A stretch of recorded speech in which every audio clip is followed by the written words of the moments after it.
ओम नीलांजनं समाभासं रविपुत्रं यमाग्रजं छायामार्तण्ड संभूतं तं नमामि शनिश्चरम्।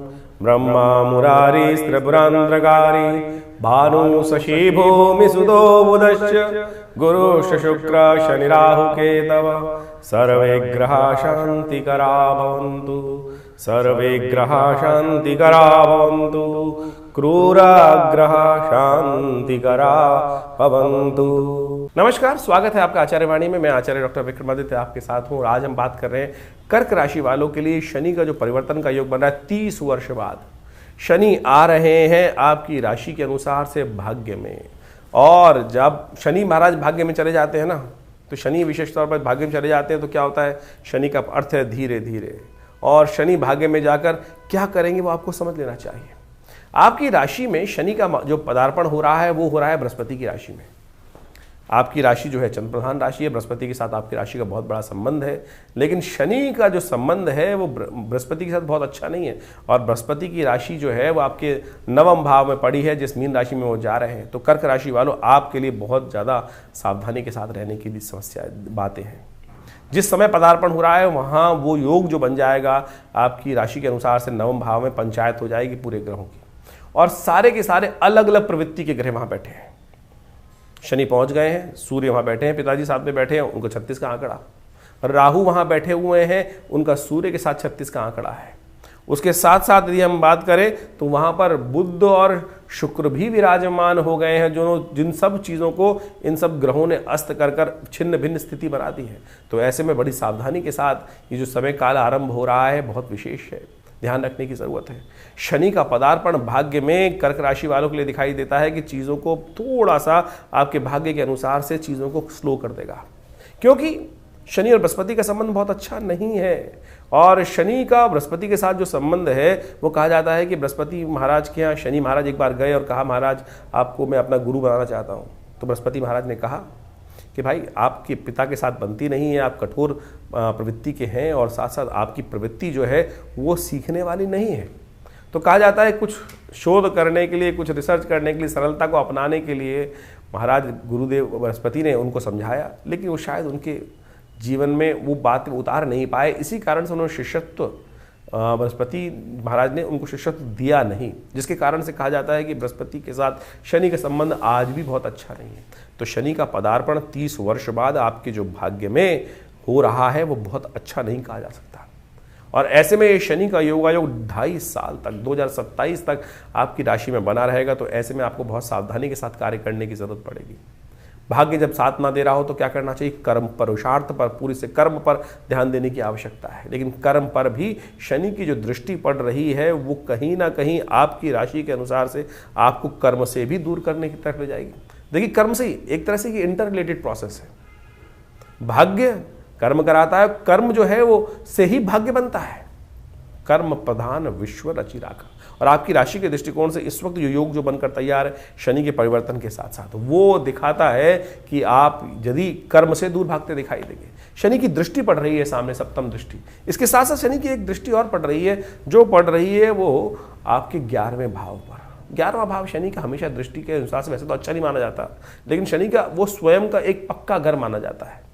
11वें भाव पर शनि जब भी देखेंगे नुकसान नहीं करेंगे, शनि जाएंगे तब भी नुकसान नहीं करेंगे। तो यहाँ लाभ होने की गुंजाइश बिल्कुल शनि महाराज देते हैं आपकी राशि के अनुसार से। एक और शनि की दृष्टि पड़ रही है, वो पड़ रही है रोग वाले भाव पर, शत्रु वाले भाव पर। और वो जो रोग वाले भाव पर शनि की दृष्टि पड़ रही है, 6ठे भाव पर, वो दृष्टि आपके लिए बेस्ट है। यानी सब कुछ होते हुए भी आपके रोगों को शांत, शत्रुओं को शांत करने के लिए अवश्य शनि मार्ग बनाते रहेंगे। और ऐसे में जब भाग्य साथ दे दे तो फिर भाग्य के अनुसार से यदि ग्रह ही ऐसी स्थिति दे रहा है तो आपके लिए कहीं ना कहीं से कुछ ना कुछ स्थिति अच्छी बनती दिखाई देगी। तो ऐसे में सबसे बड़ी आवश्यकता आपकी राशि के अनुसार से यदि हम बात करें तो धर्म की तरफ थोड़ा मन लगाएं। शनि धर्म भाव में चले गए हैं, धर्म से दूर भगाएंगे आपको, परमात्मा के भजन से दूर भगाएंगे। और ऐसे में हमारा एक आपको विशेष तौर पर सुझाव है कि विशेष तौर पर कर्क राशि वालों, बस केवल नित्य प्रति भगवान शिव की आराधना जरूर करना। आपकी राशि के अनुसार से हमको दिखाई देता है, यदि आपकी मूल जन्म पत्री में आप देखें, समझें कि कौन से ग्रह वहां बैठे हैं, और यदि उसको देखने के बाद अब ये बताइए, शास्त्र के अनुसार से बहुत उपाय बताए जाते हैं। यहां आपके लिए राशि के दृष्टिकोण से एक बात बहुत अच्छी समझने की आवश्यकता है कि एक दिव्य उपाय हम आपके समक्ष बताने का प्रयास करें। शायद आपने कभी सुना भी ना हो उस उपाय को। हमारे अनुसार से जिस प्रकार के स्वभाव वाला ग्रह वहां बैठा हो आपकी मूल जन्मपत्री में, उसके अनुसार से उस प्रकार के शिवलिंग का यदि आप पूजन नित्यपति कर दें तो ये शनि महाराज जो आपकी राशि में गोचर का पदार्पण कर कर इस वक्त वहां 30 साल बाद आ रहे हैं, तो वो शनि का एक रक्षा कवच प्रदान कर देगा। जैसे वहां बृहस्पति हो तो पीले रंग का शिवलिंग की उनको धारण करके या उनका पूजन नित्यपति करना शुरू कर दें। यदि वहाँ शनि स्वयं आपकी राशि में विद्यमान है तो नीले वर्ण का या काले वर्ण का शिवलिंग का नित्यपति पूजन शुरू कर दें। यदि वहाँ कोई और इसी प्रकार से बहुत, अब ये मूल जन्मपत्री में देखने की आवश्यकता पड़ जाएगी किस प्रकार का है, लेकिन ध्यान रखना भाई, ये शनि का पदार्पण किसी प्रकार भी बहुत अच्छा नहीं कहा जा सकता। भाग्य बहुत जबरदस्त तरीके से आपके लिए कुछ ना कुछ रास्तों में हिंड्रेंस उपस्थित करने के योग बना सकता है, इसलिए मेहनत की आवश्यकता होगी। और शनि की जैसी दृष्टि पड़ रही है आपके इन ग्रहों के दृष्टिकोण से, वो कहीं ना कहीं कई मामलों में विघ्न उपस्थित करने के योग बना रहा है। तो ऐसे में कई प्रकार के संबंध आपको समझने पड़ेंगे। शनि के दिव्य स्तोत्र का पाठ करना चाहिए। हम बताएंगे दिव्य स्तोत्र कौन सा है शनि का। यदि नित्यपति उसका स्तोत्र पाठ कर ले, एक मुद्रा ही बताने वाले हैं हम आपको कि एक मुद्रा का यदि आप नित्यपति कुछ उस स्तोत्र का पाठ करते हुए, शनि के बीज मंत्र का पाठ करते हुए, कुछ खास मंत्रों का जप करते हुए यदि आप प्रोसेस अपना लें, तो हमारा मानना है कि बहुत बढ़िया तरीके से आप इस शनि के नेगेटिव प्रभाव को ठीक कर सकते हैं। वर्णन तो बहुत लंबा चौड़ा है, तो हम समझाएंगे आपको। इन सब चीज़ों को समझिए और करने का प्रयास कीजिए। देखिए, सबसे पहले हमें समझने की आवश्यकता यह है शनि और बृहस्पति का संबंध क्या है। शनि सूर्य पुत्र हैं और सूर्य देवताओं में सबसे श्रेष्ठ माने जाते हैं, साक्षात नारायण के अवतार माने जाते हैं। वहीं बृहस्पति जो हैं देवगुरु माने जाते हैं। कहा जाता है शास्त्र के दृष्टिकोण से अनेक कथाओं के माध्यम से इन संबंधों को समझने में, वैसे ज्योतिष के दृष्टिकोण से शनि और बृहस्पति का संबंध आपस में बहुत अच्छा नहीं। कारण क्या है? कारण यह है कि एक बार शनि महाराज जो बड़े कठोर हैं, वो हैं तो आध्यात्मिक, साक्षात देवता ही माने जाते हैं। बहुत सारे लोग इनको संज्ञा दे देते हैं कि राक्षस, अरे साक्षात देव हैं शनि महाराज, न्याय अधिकारी हैं, न्याय के अनुसार से कार्य करने वाले हैं, दंडाधिकारी हैं। तो आप समझें कि शनि को इस प्रकार से भाव करना क्रूर ग्रह माने जाते हैं और उनकी तुलना पाप ग्रह के अंतर्गत की जाती है। यानी ज्योतिष के दृष्टिकोण से जो विशेष तौर पर ग्रहों के अनुसार से प्रभाव है, उनका प्रवृत्ति है, उसके अनुसार से उनकी संज्ञा दी गई है। तो शनि महाराज जो हैं वो दंडाधिकारी हैं और कहा जाता है भगवान सूर्य के पुत्र हैं। उसके अनुसार से एक बार बृहस्पति महाराज के घर गए और बृहस्पति वो चाहते थे कि बृहस्पति उनके शिष्य बन जाए, बृहस्पति के शिष्य को प्राप्त हो, जिससे उनका ज्ञान वर्धन हो। लेकिन क्योंकि शनि महाराज की उनके पिता सूर्य के साथ बहुत अच्छी बनती नहीं है, कहा जाता है कि आपस में जो बहुत संबंध मधुर नहीं है, इसी कारण से बृहस्पति महाराज ने उनकी कठोरता को कम करने की बात कही और जब तक ये बात ना हो कि आपस में संबंध ठीक ना हो, तब तक शिष्यत्व तो उनका स्वीकार मना कर दिया कि हम आपको शिष्य की दीक्षा नहीं देंगे। तो कहा जाता है इसी कारण से शनि और बृहस्पति की आपस में रुष्टता हुई और जब भी ग्रहों के अनुसार से शनि इस हीन भाव को मन में लेकर हमेशा रहे और इसी कारण से शनि और बृहस्पति का संबंध कभी अच्छा नहीं माना जाता। और शास्त्र के अनुसार से जब भी शनि महाराज की बृहस्पति की राशि में आते हैं तो कभी शुभ प्रभाव नहीं देते। दशाओं में आप समझे कि सूत्र कहा गया है कि बृहस्पति में शनि, शनि में बृहस्पति कभी अच्छा प्रभाव नहीं देता। खास तौर पर बृहस्पति की दशा में शनि का अंतर तो बहुत ही अनिष्टकारी माना जाता है। उसी प्रकार से जब भी बृहस्पति की राशियों में शनि महाराज आते हैं तो उनका शुभ प्रभाव नहीं होता है। तो इसके अनुसार से ज्योतिष के दृष्टिकोण से बहुत सारी बातें समझी जाती हैं। महाराज विक्रमादित्य के संबंध में भी एक अद्भुत कथा शास्त्र में आती है। उनके न्याय की पूरे विश्व में डंका बजता था, विभिन्न प्रकार की वैतालिक सिद्धियां भी उनके पास प्राप्त थी और न्याय तो विश्व में उनका प्रसिद्ध ही था। कहा जाता है कि एक बार शनि और बृहस्पति उनके राज्य में एक उनकी परीक्षा लेने उपस्थित हुए और जब महाराज ने न्याय किया तो उन्होंने बताया, जब सामने उपस्थित भी हुए शनि की, महाराज मैं शनि हूँ, तो महाराज ने अपने न्याय में कोई कुसंगति नहीं रखी। महाराज विक्रमादित्य ने सही रूप से न्याय किया। शनि महाराज ने उनकी परीक्षा लेते हुए कहा कि महाराज आपने आज मेरे खिलाफ जाकर न्याय दिया है, तो जब मेरा समय आएगा तब मैं आपको बताऊंगा कि किसका प्रभाव क्या होगा। जब महाराज विक्रमादित्य की शनि की महादशा शुरू हुई, शनि का अशुभ प्रभाव शुरू हुआ, तो उनके राज ज्योतिषियों ने कहा कि महाराज आपका शनि खराब आने वाला है, तो ऐसे में आपको सावधान हो जाना चाहिए। और कहा जाता है कि जब राजा की कोई शनि की कोई भी ग्रह की अशुभ दशा होती है तो उसका पूरा प्रभाव उसके राज्य पर भी पड़ता है। तो महाराज ने कहा कि मैं कुछ दिन विश्राम ले लेता हूँ, संन्यास में चला जाता हूँ, क्योंकि मेरे कारण से मेरी प्रजा का कोई अहित ना हो। तो अपने साथ जाते जाते कुछ काशापण ले गए थे। एक जगह छोले खाने के लिए कहा जाता है, चने खाने के लिए, उन्होंने कुछ काशापण वहाँ उस दुकानदार को दिए। वो काशापण भी कोयले के बन गए, महाराज को बर्तन मांजने पड़े। आप समझें, ये स्थिति है कि जब शनि खराब आता है तो विशेष तौर पर किस प्रकार का जीवन में प्रभाव उत्पन्न होता है। तो हमें आप समझें कि हमें शनि के यथाउचित प्रभाव से आपके जीवन में जो शनि का प्रभाव समझते हुए कि आपकी राशि के अनुसार से किस प्रकार का प्रभाव रहा है, उसके अनुसार से उनके उपाय भी करने का प्रयास करना चाहिए। शनि के अनेक उपाय दिव्य शास्त्र में वर्णित हैं, अनेक मंत्र शास्त्र में उपस्थित हैं। वेद के अनुसार से शनि का एक मंत्र है जो रुद्र अष्टाध्यायी में आया है, शन्नो देवी रविष्ट्रयापो भवन्तु पीतये शन्नो रविष्ट्रवन्तु नः। इस मंत्र का वैदिक मंत्र, शनि का ये वैदिक मंत्र है, इसका यथाउचित भाव से जप करना चाहिए। शनि का तंत्रोक्त बीज मंत्र है ओम प्रांग प्रींग प्रोंग से शनिश्चराय नमः। बहुत सारे लोग बात करते हैं कि बात भाव पूछने का प्रयास करते हैं, कितना जपे महाराज। देखिए, वैसे तो तुलसी बाबा ने कहा, एक घड़ी आधी से पुनियाद तुलसी संगत साध की हरे कोट अपराध। लेकिन उस भाव से कि जब मनसा वाचक तीनों रूप से एक होकर, यानी अपनी श्रुति को एक बनाकर उस परमात्म तत्व में जाकर लक्ष्य सिद्धि के लिए मन वचन और कर्म तीनों को एक कर कर उस श्रद्धा भाव से एक सेकंड के लिए भी वो मंत्र जप करेंगे तो उसका प्रभाव हो जाएगा। लेकिन वो एक सेकंड, एक क्षण, एक पल कैसे प्राप्त होगा, वो प्राप्त करने के लिए भी तो समय चाहिए, इतना ध्यान चाहिए, इतना विश्वास चाहिए, इतना अभ्यास चाहिए। वो हो नहीं पाता है। तो इसीलिए कहा गया कि जो 1.25 लाख जप करो, 5 लाख जप करो, 10 लाख जप करो। वैसे शनि की संख्या जो है, जब अशुभ प्रभाव चल रहा हो महादशा में, तो 19 लाख मंत्र जप करने की शास्त्र में प्रमाणित बात की गई है। तो इतना मंत्र जप करने से ही उसका नेगेटिव प्रभाव, इस कलिकाल में तो मंत्र जप की संख्या कई गुना अधिक बढ़ा दी गई है। तो उसको जप करना चाहिए, तब जाकर उसका प्रभाव, नेगेटिव प्रभाव दूर होता है। तो आप जितना हो सके चलते फिरते उठते बैठते किसी भाव में इन शनि के मंत्रों का जप करें। शनि को मनाने के विभिन्न उपाय शास्त्र में वर्णित हैं। वो सब उपाय हम आपके समक्ष रख रहे हैं, आपकी राशि के अनुसार से बता रहे हैं। लेकिन फिर भी शास्त्र में अनेक जो उपाय बताए गए हैं उनको भी हमें समझना चाहिए। उन उपायों के अनुसार से यदि कार्य करेंगे तो जीवन में बहुत सारे कष्टों को दूर कर सकते हैं। शनि को मनाने के लिए हमने अनेक शास्त्रों का अध्ययन किया, बहुत सारी चीज़ों को निकाल के प्रयास किया। में सबसे श्रेष्ठ है शनि स्तोत्र, हनुमान चालीसा, सुंदरकांड का पाठ, हनुमान जी को चूल्हा चढ़ाना, शनि के मंत्र का जप करना। दशरथ कृत शनि स्तोत्र तो अपने आप में अद्भुत ही है।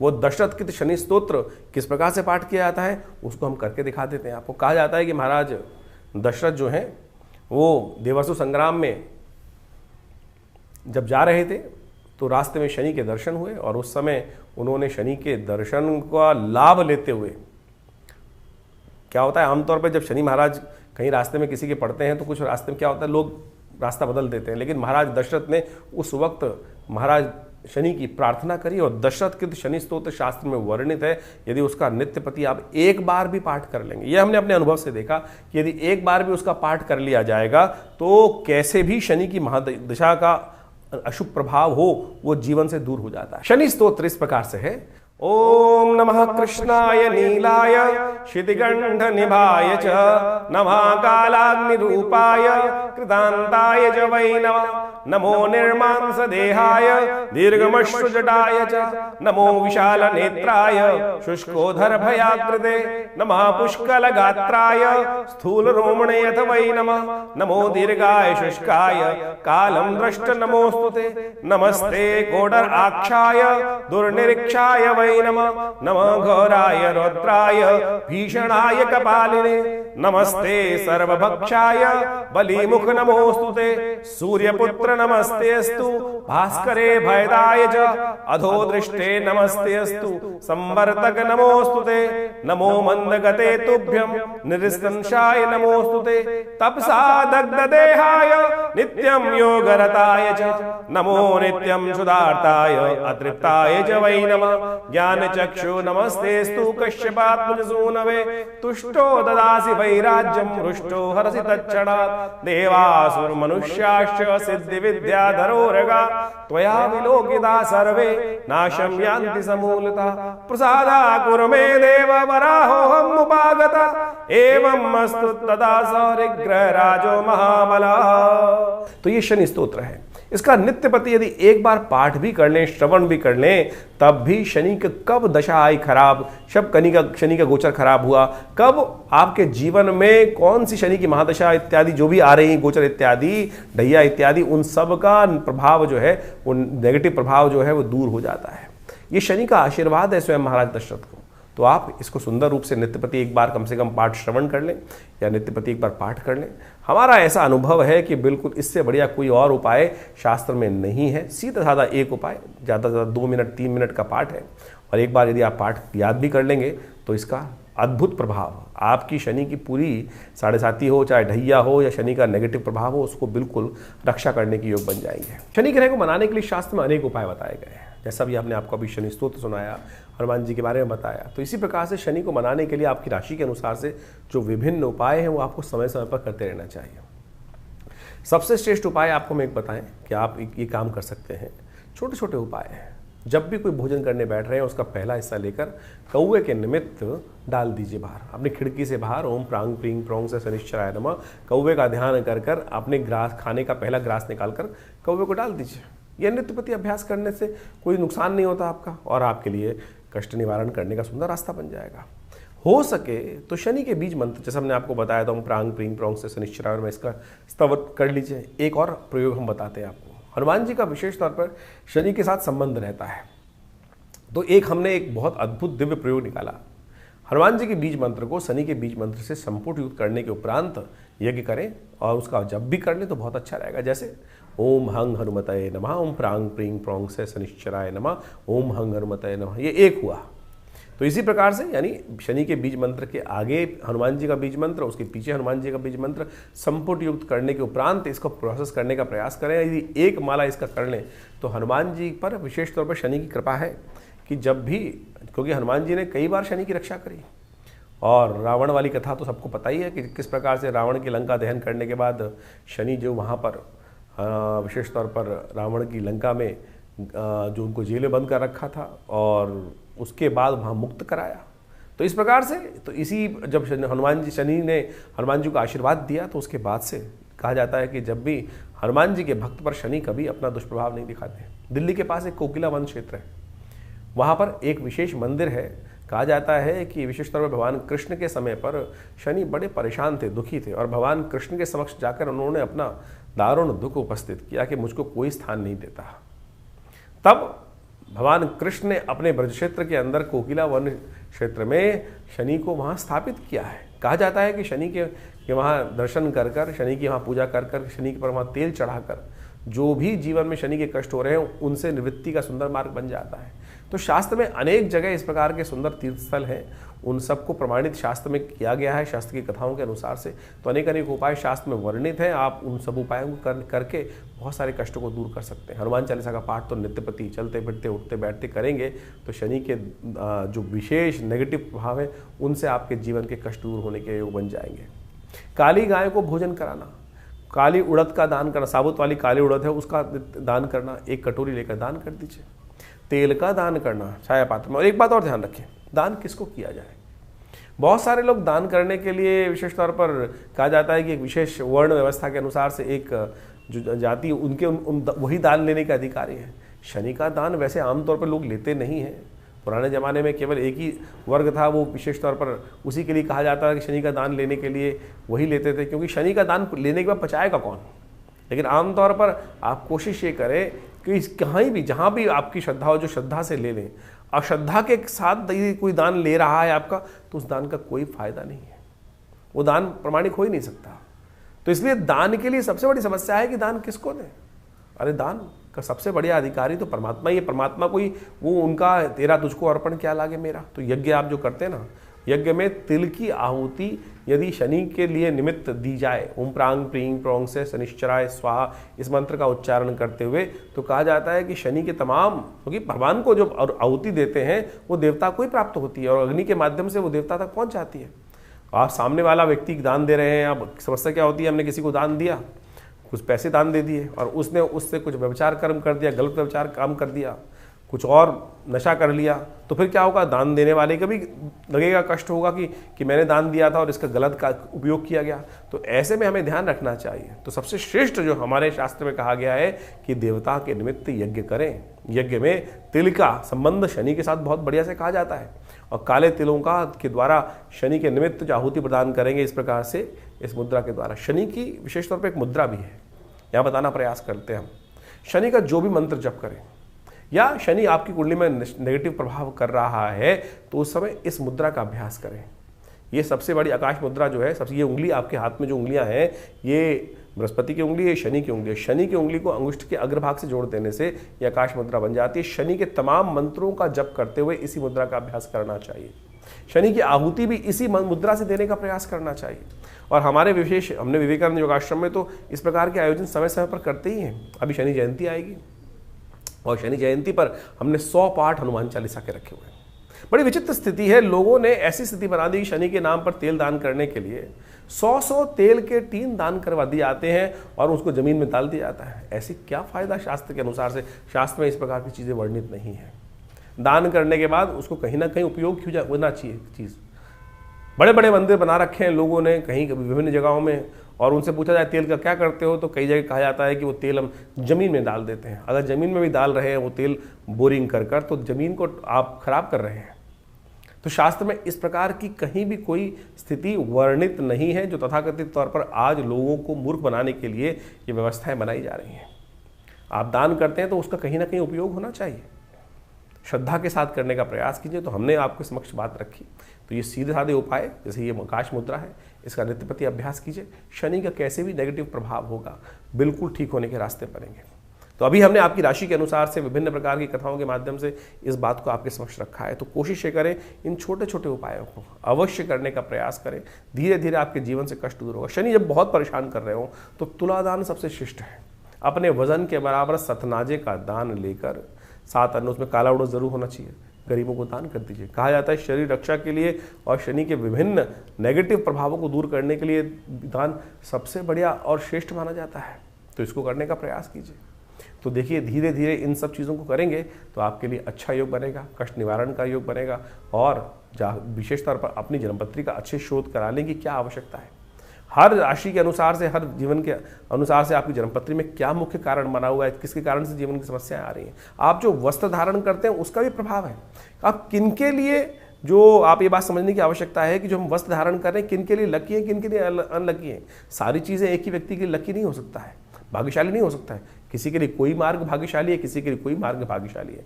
उसके लिए पूरी तरह से शोध की आवश्यकता है। आपकी जन्मपत्री को अच्छे से विश्लेषण कर कर, चीज़ों को ग्रह योगा योग देख कर कि कौन सा चीज़ आपके लिए अच्छी दिखाई देती है, कौन से रंग के वस्त्र आपको पहनने चाहिए, कब पहनने चाहिए, कब नहीं पहनने चाहिए। तो ये सब शास्त्र में वर्णित है, ये सब चीज़ें। और उसके अनुसार से जो ज्योतिषीगण हैं उन सब का अध्ययन कर कर आपको हम मार्ग बताने का प्रयास करते हैं। आशा करते हैं इन सब चीज़ों को समझेंगे और ज्योतिष की और बहुत सारी बातें हैं उनको धीरे धीरे अपने जीवन में उतारने का प्रयास करें तो लाभ होगा। तो ये शनि का जो विशेष प्रभाव है आपकी राशि के अनुसार से हमने आपको समझाने का प्रयास किया।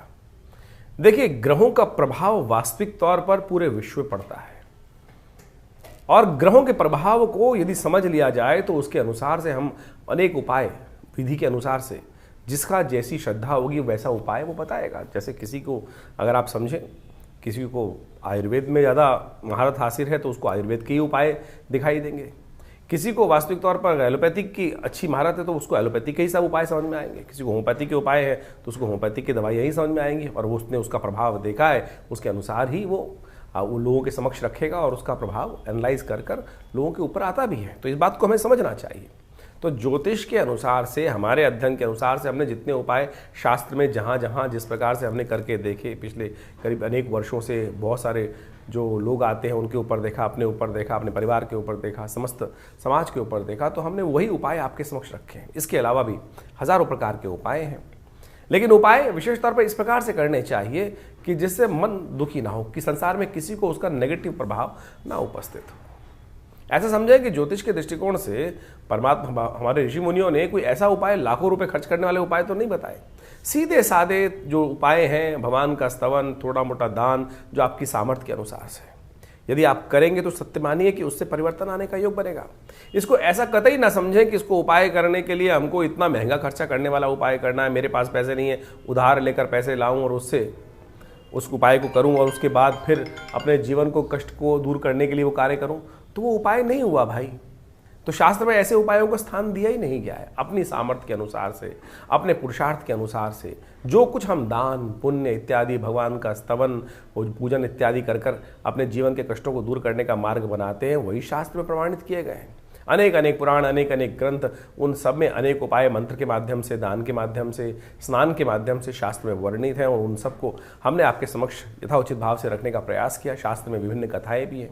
बहुत सारे लोग इस बात को बताने का, समझाने का बहुत सारे मैसेज भेजते हैं कि भाई आप कथाएं क्यों सुनाते हैं। अरे भाई, शास्त्र में कथाएं हैं तो उससे विश्वास जागता है। यदि विश्वास ही नहीं होगा तो कैसे कार्य करोगे। और पौराणिक कथाओं को, उसके लिए विशेष तौर पर शास्त्र में जो चीज़ें वर्णित है उससे हमारे मति के भ्रम दूर होते हैं। नहीं तो व्यक्ति को कैसे कह दोगे कि मतलब ऐसे कर लो, ऐसे कर लो, ऐसे कर लो, तो उससे क्या होगा, वो कहेगा कुछ होता ही नहीं है। तो उस पर विश्वास जगाने के लिए, समझ जगाने के लिए इस तमाम कथाओं को यहाँ उपस्थित करना परम आवश्यक है और वही हम करते हैं। इसके अनुसार भी गोचर का प्रभाव तो आप देखते ही हैं, जो राशि के अनुसार से हम बताते हैं। बहुत सारे लोगों का मत ये होता है कि राशि के अनुसार से आप बताते जो हैं वो संसार के समस्त 12 लोग 12 कैटेगरी में ही पड़ सकता है। देखिए, गोचर का प्रभाव तो राशि के अनुसार से ही बताया जाएगा और अनेक अनेक सिद्धांत हैं, या तो राशि के अनुसार से या लग्न के अनुसार से उसको पढ़ा जा सकता है। अब जो हम लोग जर्नल वे में यहाँ समझाने के उपस्थित कर रहे हैं, प्रयास कर रहे हैं, वो राशि के अनुसार ही गोचर का, इंडिविजुअल जन्मपत्री को आप यहाँ सोशल मीडिया लेवल पर नहीं डिस्कस कर सकते हैं। उसके लिए तो आपके अपनी एक समय चाहिए, व्यवस्था चाहिए और टाइम चाहिए, उसके अनुसार से आप समझने का प्रयास करें। लेकिन फिर भी गोचर का प्रभाव तो जर्नल है और उसको उसके अनुसार से समझा जा सकता है और वो उसमें कहीं कोई गलत बात नहीं है। तो उसको आप समझें, उसका प्रभाव अपने अनुसार से उस चीज़ को समझेंगे तो देखिएगा परिवर्तन का योग अच्छे से बना सकते हैं आप। ये उपाय जितने हमने बताए इसका अवश्य प्रयास कीजिए। हाँ, जो उपाय मंत्र संस्कृत के हैं उनका संस्कृत का उच्चारण बिल्कुल ठीक से करने का प्रयास करना चाहिए, तो ही उसका पूर्ण प्रभाव प्राप्त होगा। केवल हम कहें कि हमें संस्कृत मुश्किल है, संस्कृत तो सबसे आसान भाषा है और उसका शब्द का उच्चारण यदि सही से करोगे तभी वातावरण में उसका प्रभाव उपस्थित होगा। वो वातावरण में जो कंपन होगा उस मंत्र के उच्चारण से, उसके शब्द के उच्चारण से, उसी से उसका प्रभाव वास्तविक तौर पर समझा जा सकता है। ज्योतिष को वास्तविक तौर पर जीवन में उतारने के लिए बहुत सारे आयाम हैं। आपकी जन्मपत्री, आपके हाथ की रेखा, आपके शरीर विज्ञान के अनुसार से शरीर में कौन कौन से जो चिन्ह हैं उनका क्या प्रभाव है, उनके अनुसार से शुभ हैं या अशुभ हैं, आपकी जन्मपत्री में आने वाले योग हैं कब फलीभूत होंगे। अब हजारों व्यक्तियों की कुंडली में विभिन्न विभिन्न प्रकार के राजयोग हैं, उन राजयोगों को कब फलीभूत होने का समय है, वो दरिद्र योग कब परेशान कर सकते हैं, कुंडली में बैठा हुआ योग कब आपके जीवन में फलीभूत होगा, इन सब चीज़ों को अध्ययन करने की आवश्यकता है। और देश काल परिस्थिति, दशा महादशा, अंतरदशा, प्रत्युत्तर दशा, ग्रहों के इंटरनल कुंडलियाँ, उन सबको समझकर हम उन सब चीज़ों को, प्रभाव को सही रूप से समझ सकते हैं और आपके समक्ष उनके ज्योतिष के चमत्कार को आप स्वयं देख सकते हैं। तो आप आइए विवेकानंद योगाश्रम में। ये शोध संस्थान हमारे पिता आचार्य श्री केशव देव जी महाराज के द्वारा आज से करीब करीब 60-70 साल पहले बनाया गया और वहाँ आज भी उसी परंपरा के अनुसार से, वैदिक परंपरा के अनुसार से समस्त कार्य यज्ञ इत्यादि किए जाते हैं। आश्रम में बहुत बड़ी गौशाला है, साथ में माँ भगवती का बहुत दिव्य मंदिर है, जो मूर्ति 1947 में 1947 में मुल्तान पाकिस्तान से एक व्यक्ति लेकर आया और आज वो दिव्य प्रतिमा माँ भगवती दुर्गा शेरावाली की प्रतिमा आश्रम में प्रतिष्ठित है। चमत्कारिक प्रतिमा है। जो जो उनके सानिध्य में बैठकर यज्ञ करते हैं, उनकी आराधना करते हैं, नवरात्र में और अष्टमी के दिन, नवमी के दिन, चतुर्दशी के दिन भगवती के समक्ष बैठ कर यज्ञ करते हैं, तो उन सब की मनोकामनाएं सिद्धि होने के अद्भुत योग बनते हैं। ये हमारा अनुभव है। जैसी भी जीवन के कष्टों से दूर होने का रास्ता प्रशस्त हो जाता है। तो आप आइए विवेकानंद योगाश्रम में अपने निजी जो भी विचार विमर्श करने के लिए उस संबंध में भी आश्रम पर आकर आप संबंध स्थापित कर सकते हैं। हमारी वेबसाइट है acharyvikramaditya.com, आचार्यवाणी चैनल है और दिल्ली में एक बहुत बड़ा योग प्राकृतिक चिकित्सा आयुर्वेद का हॉस्पिटल भी है और वहाँ पर पूरा अभी हम बहुत जल्दी ही एलोपैथिक हॉस्पिटल का भी निर्माण करने जा रहे हैं। आप सबके सहयोग से इन समस्त भारतीय पराविद्याओं का शोध कर बहुत सारे संस्थान में बहुत सारी करीब 50 से ऊपर विभिन्न पुस्तकें आश्रम के द्वारा प्रकाशित की गई हैं। मुद्राओं के द्वारा कैसे विभिन्न रोग ठीक कर सकते हैं, हमने इस कार्यक्रम में आपको मुद्रा भी बताई कि शनि की मुद्रा को, शनि के नेगेटिव प्रभाव को ठीक करने के लिए कौन सी मुद्रा आपको कर लेनी चाहिए। तो इस प्रकार के तमाम जो भी कार्य है आश्रम के द्वारा किए जा रहे हैं, बहुत सारे संस्थान कार्य किए जा रहे हैं। आप भी हर रविवार को यज्ञ में आ सकते हैं। सुबह 8 बजे से लेकर 10 बजे तक ये यज्ञ का कार्यक्रम होता है, भंडारा होता है। अपने नाम से ही भंडारा कराना चाहते हैं तो उसके लिए भी आश्रम में विभिन्न कार्यों में सहयोग कर सकते हैं। गौ सेवा इत्यादि में अपनी सहयोग देना चाहते हैं तो उसके लिए भी आश्रम के नंबर्स हैं, उनमें भी अपना सहयोग आप देना चाहें तो बिल्कुल बहुत सुंदर तरीके से उसकी व्यवस्था है आश्रम में। तो आप आइए, विवेकानंद योगाश्रम दिल्ली में स्वागत है। धन्यवाद, नमस्कार।